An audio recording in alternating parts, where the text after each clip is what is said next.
Le procès de l'ancien président tchadien Hissène Habré est renvoyé au 7 septembre. L'accusé a refusé de comparaître lors des 2 premiers jours de son procès. Ses avocats ont aussi boycotté le procès qui a démarré le lundi 20 juillet au tribunal de Dakar.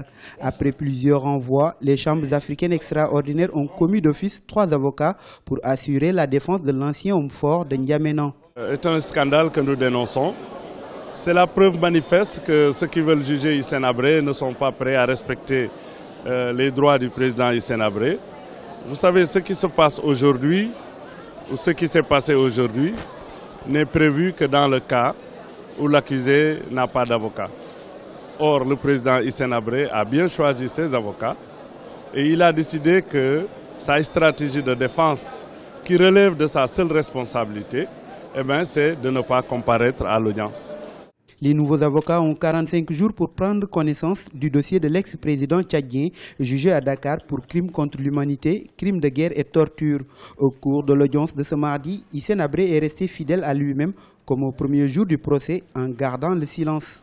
Le silence, ça s'explique par le manque de courage de Habré de dire que moi, c'est vrai, je reconnais les faits, il n'a pas ce courage.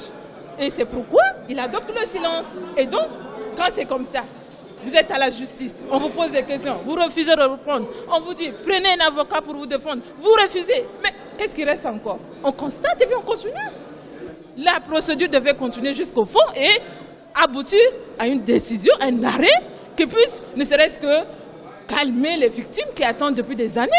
Mais nous sommes au regret de constater que la cour ou bien la chambre d'assises fait la loi de Hissène Habré. Il faut bien mesurer le risque. Quel est ce risque? Le risque, c'est qu'Hissène Habré revienne dans 45 jours avec plusieurs options. Il y a une option qui est de dire, mais ces avocats que je ne les ai jamais rencontrés, vous m'en avez commis, moi je n'ai rien à faire des avocats, je ne veux pas être défendu. Comme je l'ai dit, le procès a été légitime et ça serait cohérent de sa part d'ailleurs. Si le tribunal ici était légitime, la désignation qui vient du tribunal est aussi légitime. Et donc, il pourrait dire, je ne veux pas de ces avocats. Bien. Il peut aussi activer les avocats pour leur demander de multiplier les incidents de procédure, déposer des exceptions d'incompétence, de récusation, que sais-je, pour à nouveau indéfiniment gagner du temps et essayer de paralyser le procès.